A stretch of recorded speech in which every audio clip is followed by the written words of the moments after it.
जय हिंद दोस्तों। तो आज हम इस वीडियो में बात करने वाले हैं कमला नेहरू जी के बारे में, जो अपना अमूल्य योगदान भारत को आज़ादी कराने में दिया है और पंडित जवाहरलाल नेहरू की पत्नी थी। तो चलिए वीडियो को शुरू करते हैं। पंडित जवाहरलाल नेहरू की पत्नी और इंदिरा गांधी की मां कमला नेहरू का जन्म 1 अगस्त सन 1899 को दिल्ली में एक कश्मीरी परिवार में हुआ था। उनके पिता जवाहरलाल कौल एक साधारण व्यवसायी थे। उन दिनों लड़कियों को घर से बाहर निकलने की स्वतंत्रता नहीं थी। उनको स्कूली शिक्षा भी नहीं दी जाती थी। कमला को भी घर पर ही हिंदी का साधारण ज्ञान मिल पाया था। वे देखने में बहुत सुंदर थे, इसीलिए मोतीलाल नेहरू ने इंग्लैंड में पढ़ रहे अपने बेटे पंडित जवाहरलाल नेहरू के लिए उन्हें पसंद किया। 8 फरवरी सन 1916 को दोनों का विवाह हो गया। जवाहरलाल की उम्र उस समय 24 वर्ष और कमला की उम्र 17 वर्ष की थी। मोतीलाल नेहरू के घर के पश्चिमी वातावरण से तालमेल बैठाने में काफी परेशानी हुई।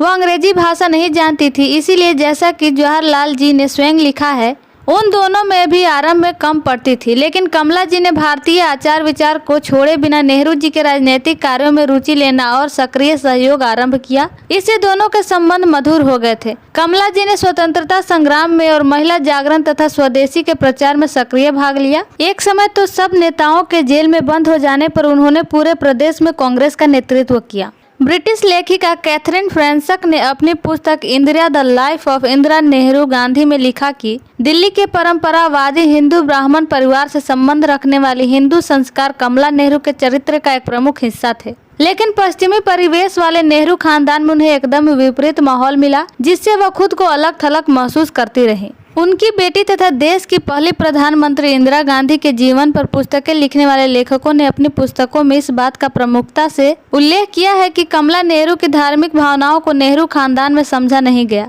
और वह सदैव उस परिवार में खुद को अजनबी महसूस करती रही। इतना सब होने पर भी कमला नेहरू ने स्वतंत्रता संग्राम में अपने पति जवाहरलाल नेहरू का कंधे से कंधा मिलाकर साथ दिया। नेहरू के राष्ट्रीय आंदोलन में कूदने पर कमला नेहरू को भी अपनी क्षमता दिखाने का अवसर मिला।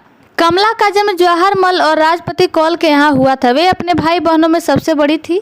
उनके 2 छोटे भाई चंद बहादुर कौल और वनस्पति शास्त्र कैलाश नाथ कौल और एक छोटी बहन स्वरूप काटजू थी। 19 नवंबर 1917 को कमला को इंदिरा नेहरू के रूप में पुत्री की प्राप्ति हुई, जो आगे चलकर अपने पिता की तरह देश की प्रधानमंत्री और कांग्रेस पार्टी की अध्यक्षा बनी। नवंबर 1924 को कमला ने एक पुत्र को भी जन्म दिया, किंतु जन्म के 2 दिन पश्चात ही उसकी मृत्यु हो गई। सन 1921 में असहयोग आंदोलन के साथ वो स्वाधीनता आंदोलन में कूदी। इस आंदोलन के दौरान उन्होंने इलाहाबाद में महिलाओं का एक समूह गठित किया और विदेशी वस्त्र तथा शराब की बिक्री करने वाली दुकानों का घेराव किया। उनके अंदर गजब का आत्मविश्वास और नेतृत्व क्षमता थी, जिसका परिचय उन्होंने आज़ादी की लड़ाई के दौरान कई बार दिया।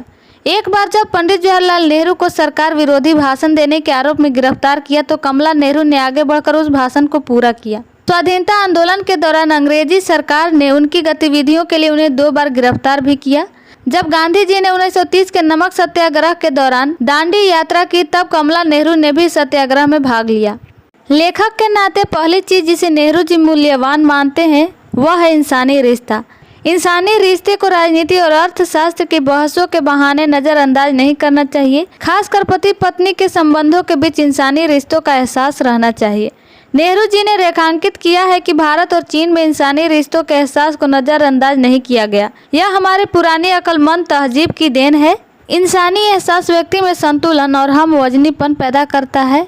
नेहरू जी लिख रहे हैं कि इन दिनों का एहसास कम हो गया है। इसी क्रम में नेहरू जी ने लिखा, यकीनी तौर पर इसे मुमकिन होना चाहिए कि भीतरी संतुलन का बाहरी तरक्की से पुराने जमाने के ज्ञान या नए जमाने की शक्ति और विज्ञान से मेल कायम हो। सच देखा जाए तो हम लोग दुनिया के इतिहास की एक सी मंजिल पर पहुंच गए हैं कि अगर यह मेल न कायम हो सका तो दोनों का ही अंत और नाश रखा हुआ है। नेहरू जी चाहते थे कि मानव सभ्यता की अब तक की सभी महान उपलब्धियों को आत्मसात करके विकास करें। कमला के बारे में उनका लेखन इसलिए भी महत्वपूर्ण है क्योंकि वे उसे अपनी पत्नी के रूप में नहीं देखते थे, वे उन्हें भारत की औरतों का प्रतीक मानते थे। आइए अब हम जानते हैं कि कमला नेहरू जी की मृत्यु कैसे हुई। 28 फरवरी 1936 को स्विट्जरलैंड में कमला नेहरू की बेहद कम उम्र में टीबी से मृत्यु हो गई।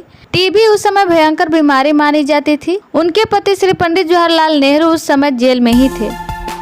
आई होप आपको ये वीडियो अच्छा लगा होगा। अगर अच्छा लगा तो हमारे चैनल को सब्सक्राइब जरूर कर ले ताकि आने वाली वीडियो की नोटिफिकेशन आप तक पहुंच सके। जय हिंद, जय भारत।